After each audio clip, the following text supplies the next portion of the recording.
बोलिए वृंदावन बिहारी लाल की जय।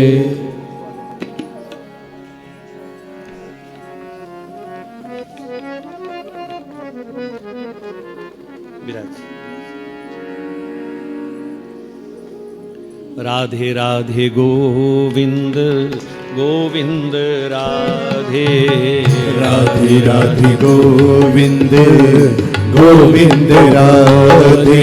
राधे राधे गोविंद गोविंद राधे राधे राधे गोविंद गोविंद राधे। श्री राधे राधे गोविंद गोविंद राधे राधे राधे गोविंद गोविंद राधे।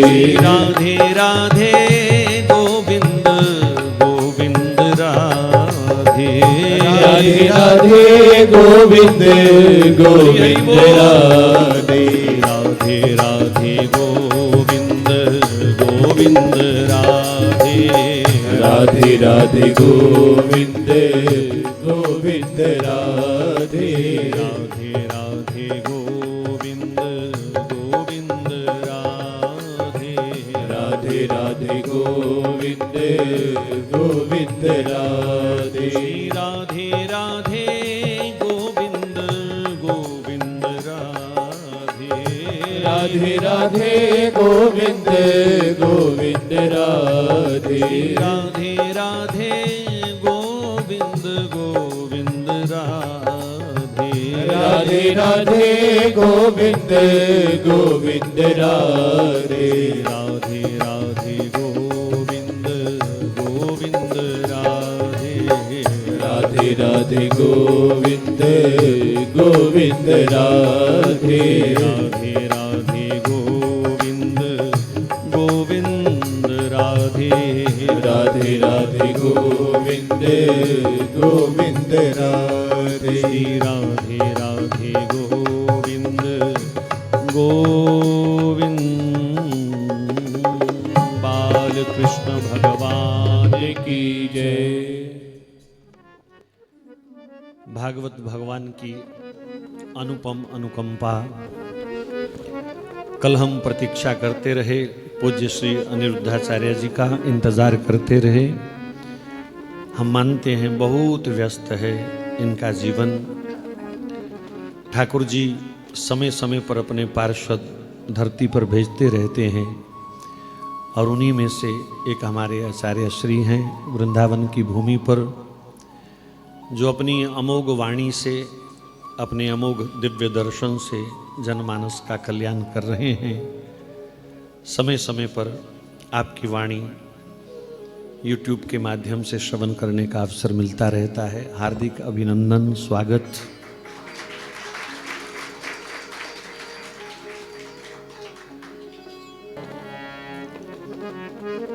आज की कथा में बहुत दिव्य दिव्य विचार आएंगे, उनकी चर्चा करेंगे, लेकिन पूज्य आचार्य जी की व्यस्तता देखते हुए मैं इन्हीं से निवेदन करूंगा अपना मंगल आशीर्वाद देंगे और उसके बाद फिर कथाक्रम को हम आगे ले जाएंगे। उनकी व्यस्तता का थोड़ा ध्यान रखते हुए बाल कृष्ण भगवान की जय।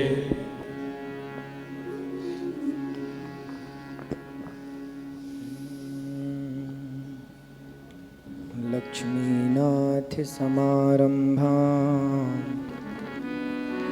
नाथयामुन मध्यमा अस्मदाचार्य पर्यन्ता वन्दे गुरु परंपरा।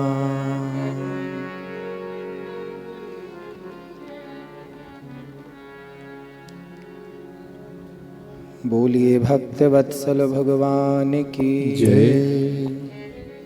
कृष्ण कन्हैया लाल की जय। श्री गौरी गोपाल भगवान की जय। जय जय श्री राधे। पूज्य व्यासाय विष्णु रूपाय पूज्य महाराज श्री पूज्य श्री रविनंदन शास्त्री जी महाराज, आप तो हमारे पिता तुल्य हैं, गुरु तुल्य हैं, गुरु तो हैं ही। आपके श्री चरणों में दास अनिरुद्ध का कोटि कोटि नमन। आपकी दिव्य वाणी,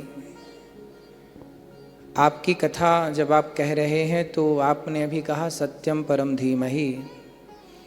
व्यास जी ने श्री कृष्णाय वयम नुमः कह कर के नमस्कार कर लिया, सत्यम परम धीमहि कह कर के वो ध्यान कर रहे हैं।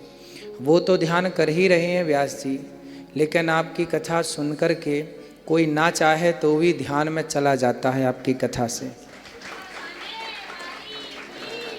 आपकी वाणी से निकला हुआ एक एक शब्द ध्यान की ओर ही डुबाता है, ध्यान की ओर ही ले जाता है। इतनी सरस सहज, इतनी मधुर वाणी है आपकी। ऐसे पूज्य महाराज जी के चरणों में दास बारंबार नमन करता है। आप सभी मातृशक्ति भगवत चरणानुरागी प्रिय भक्तों को भी ये दास कोटि कोटि नमन करता है।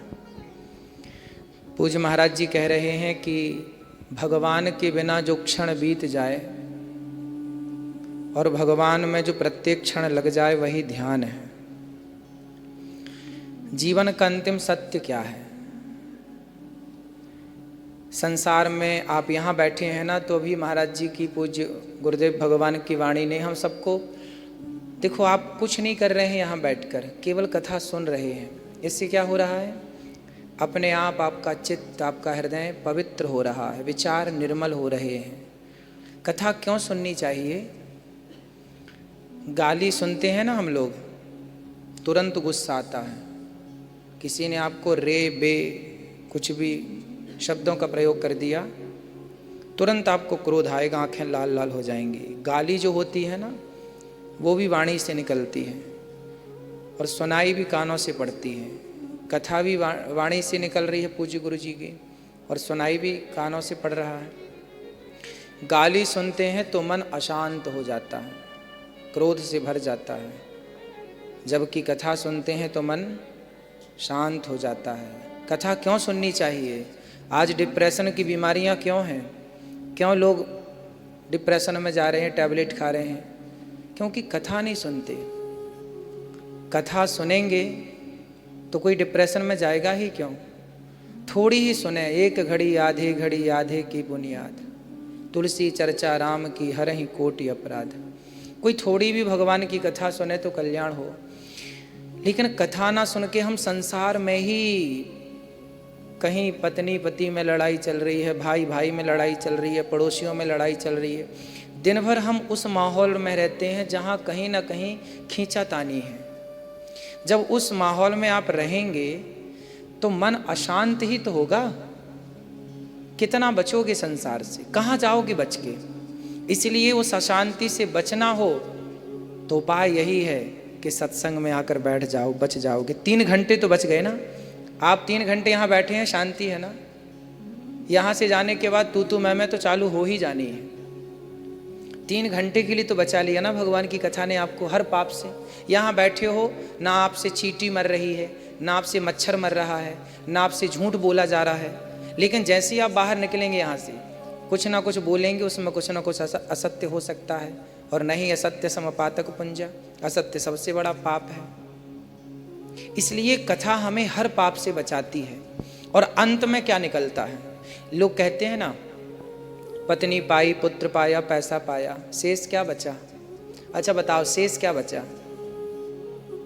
बोलो, शेष किसी के पास रहा कुछ? ये शरीर भी राख की ढेरी होनी है। लोग कहते हैं ना, अवशेष भी नहीं बचे। क्या नहीं बचे? अवशेष भी नहीं बचे। शेष क्या रहेगा? शेष बचेंगे केवल भगवान। इसलिए भगवान नारायण किस पर विराजे हैं? शेष सैया पर। भगवान नारायण किस पर लेटे हैं? कौन सी सैया है? शेष सैया। शेषनांग है ना, शेषनांग भगवान। शेषनांग भगवान पर ही नारायण जी क्यों लेटे हैं भगवान श्रीमन नारायण? क्योंकि अंतिम सत्य है, शेष क्या बचा? नारायण। शेष कौन है? ना तो शेष शरीर है, ना तो शेष परिवार है, ना तो शेष धन है। शेष कौन है? केवल नारायण। इसलिए भगवान शेष सैया पर लेटे हैं। अंतिम सत्य है नारायण, अंतिम सत्य है भगवान। सत्यम परम धीमहि, जो अंतिम सत्य है वही है, उन्हीं का ध्यान करना है। अभी पूज्य गुरुदेव भगवान कह रहे थे ध्यान करें। किन का ध्यान करें? सत्यम परम धीमहि। सत्य कौन? सत्य क्या है? जो शेष रह जाए। जब कुछ नहीं था, अहमेवास्मेवाग्रे नान्यद्यत् सत् सत् परम। जब कुछ नहीं था तब भी मैं था, भगवान कह रहे हैं। जब सब कुछ है तो भी मैं शेष हूं। जब कुछ नहीं रहेगा तो शेष कौन बचेगा? एक ईश्वर ही सत्य। इसलिए कहते ना शंकर जी, उमा कहाँ हूँ मैं अनुभव अपना, सत हरि भजन जगत सब सपना। जैसे आंख खुलती है हमारी तो रात्रि को देखा गया स्वप्न टूट जाता है। आंख खुली तभी ना टूटा, रात्रि का सपना आंख खुलते ही टूटता है। और ये दिन वाला सपना तब टूटेगा जब आंखें सदा के लिए बंद हो जाएंगी। दोनों ही सपना है। रात को जो देखा था वो भी एक सपना है, स्वप्न है। और दिन में जो आप देख रहे हैं, ये मेरी पत्नी, ये मेरा परिवार, ये भी क्या है? एक स्वप्न है। आप आंखें खोल के देख रहे हैं। अच्छा ये बताइए, आप जितने लोग यहाँ बैठे हैं, आपका लड़कपन है कि चला गया? बताइए। बाल्यकाल, आप बाल्यावस्था है आपकी कि चली गई? चली गई। तो ये बाल्यावस्था कहाँ चली गई? अब आज देखते हैं कि मैं भी कभी बच्चा था तो हमारे लिए हमारा ही बाल्यकाल क्या दिखता है? स्वप्न। वो भी एक सपना है। वो भी एक सपना सा दिखता है कि हम भी कभी बच्चे थे, हम भी कभी बच्चों की तरह से गिल्ली डंडा कंचे खेला करते थे, दौड़ा करते थे। आज हम यहाँ बैठकर सोचते हैं तो हमारा बाल्यकाल क्या लगता है? स्वप्न। जब आप वृद्धावस्था में पहुँचेंगे तो आपकी युवावस्था क्या लगेगी आपको? अरे सपने की तरह जवानी बीत गई। और बुढ़ापा भी स्वप्न की तरह निकल जाएगा। बस सच कहें तो चाहे आँख बंद करके सपना देखो रात को, चाहे आँखें खोल कर सपना देखो दिन को, है दोनों ही सपने। यही प्रश्न राजा जनक ने अष्टावक्र जी से किया कि अष्टावक्र जी बताओ, आज रात्रि को मैंने एक सपना देखा। जनक जी इतने बड़े राजा हैं, उन्होंने स्वप्न देखा कि मैं एक कई दिनों से भूखा था, और भूखा था, कहीं तड़प रहा था भूख से। तभी मिट्टी के बर्तन में मुझे कहीं कोई प्रसाद मिल गया खाने को। जैसे ही मैं खाने बैठा तो कुत्ता लेके भाग गया। मैं कुत्ते के पीछे भाग, भैया मत ले जा, मैं भूखा हूँ। एक सम्राट जो सोने के बिस्तर पर, सैया पर सोता है, मखमल के गद्दे डालकर मखमल के बिस्तर पर, जिसके यहाँ दीवारें सोने की हैं, वो कहता है कि मैं खिचड़ी के लिए, कुछ रोटी के लिए कुत्ते के पीछे भागा कि भैया कुछ तो टुकड़ा तू ही छोड़ दे, तेरी खा लूँगा जूठन। राजा बोला कि महाराज ये बताओ, आज मैंने देखा कि मैं एक एक रोटी को मोहताज हूँ, और जब आंखें खुली तो मैं सोने के बिस्तर पर सो रहा था। मेरा पलंग सोने का था, चारों तरफ सोना चांदी है मेरे। जब मैं सोया तो मैं रोटी के लिए मोहताज, और जागा तो मैं राजा था। अब बताइए कि वो सत्य था जो रात को देखा मैं भिखारी था, या ये सत्य है कि मैं राजा हूँ? मैं राजा हूँ ये सत्य है, या मैं भिखारी हूँ ये सत्य है? तब अष्टावक्र जी मुस्कुराए, बोले राजन दोनों ही सत्य नहीं है। ना तुम भिखारी हो ना तुम राजा हो। ना तो आप भिखारी हैं और ना तो आप राजा हैं। समय ने आपको राजा बनाया है और समय ने आपको भिखारी बनाया है। आप क्या हैं? पुरुष बली नहीं होत है, समय होत बलवान। भीलन गोपी लूट लई, वही अर्जुन वही वाण। महाभारत जीतने वाले अर्जुन कोल भीलों से हार गए कि नहीं? अंत में वही गांडीव, वही धनुष, वही बाण। आप बड़े बन गए, आप राजा बन गए, तो ये मत समझ लेना कि आप राजा बन गए ना। ईश्वर आपको इस गद्दी पर बिठाकर कुछ कराना चाहते हैं। आप गरीब बन गए तो ये मत सोच लेना कि मैं गरीब हो गया। सुदामा गरीब नहीं थे, सुदामा को भगवान ने गरीब बनाया। क्यों? धर्मराज युधिष्ठिर राजा नहीं थे, भगवान ने धर्मराज को राजा बनाया। सवाल खड़ा हुआ क्यों? इसलिए कि सुदामा गरीब ना होते तो समाज सीखती कैसे कि गरीबी इतनी थी सुदामा के पास। कुचैलम मलिनम क्षामम, फटे पुराने कपड़े पहनते थे सुदामा जी, लेकिन हर समय श्री कृष्ण श्री कृष्ण श्री। उस विषम परिस्थिति में सुदामा भगवान को भुलाए नहीं। हम लोग तो 4 दिन पूजा करने लग जाए तो भगवान से अपेक्षाएं बड़ी करने लग जाते हैं कि ये नहीं मिला प्रभु, हम तो इतनी बड़ी पूजा करते हैं। सुदामा इतने गरीब के खाने को भरपेट रोटी मिल जाए इसकी गारंटी नहीं थी सुदामा के जीवन में, लेकिन उस परिस्थिति में भी उन्होंने भगवान का साथ नहीं छोड़ा। सुदामा को गरीब बना के समाज को भगवान ने ये कहा कि बेटा तुम गरीब बनो, गरीब रहो, यदि जीवन में गरीबी भी आए तो घबराना मत, मेरा स्मरण छोड़ना मत। सुदामा के दिन आज बुरे हैं पर आने वाला समय अच्छा है। जो भगवान को नहीं भूलता ना, फिर भगवान भी उसे कभी भुलाते नहीं हैं। जानत हूँ अस स्वामी विसारी, फिर ही तिकाहे न हो ही दुखारी। भगवान को भूल जाओगे तो दुख नहीं मिलेगा। दुर्योधन तो राजा था लेकिन भगवान को भूल गया तो सर्वनाश हो गया, और सुदामा जी तो गरीब थे। याद रखा तो सुदामा जी को अंतों भगवान ने सब दिया, यश दिया, पैसा तो मिला, धन धान्य तो मिला, सुदामा जी को सब कुछ मिला, लेकिन आज तक सुदामा जी की कथा के बिना भागवत जी की कथा पूरी नहीं होती। ये यश मिला सुदामा जी को, इससे बड़ा और क्या चाहिए। जिनके लिए भगवान ने सुदामा के चरण अपने नेत्रों के जल से धोए, अपनी आसन छोड़ के सुदामा को बिठाए। सुदामा गरीब जितने थे ना, अमीर भी उतने हो गए। भगवान जिनके लिए दौड़े नंगे पांव, और जिन्हें अपने गले से भगवान लगाएं, और जिनके लिए भगवान आंसू बहाएं, अब बताइए सुदामा जी का भाग्य देखिए। सुदामा से भगवान ने समाज को यह प्रेरणा दी कि तुम यदि आज दुखी हो तो घबराना मत। दुख क्या है? आप सोचते हैं कि पैसा नहीं है तो दुख नहीं। मीरा जी कहती हैं, पायो जी मैंने राम रतन धन पायो। जिसके पास कृष्ण नाम का धन है, राम नाम का धन है, वो सबसे अमीर है, और सुदामा जी के पास ये धन था।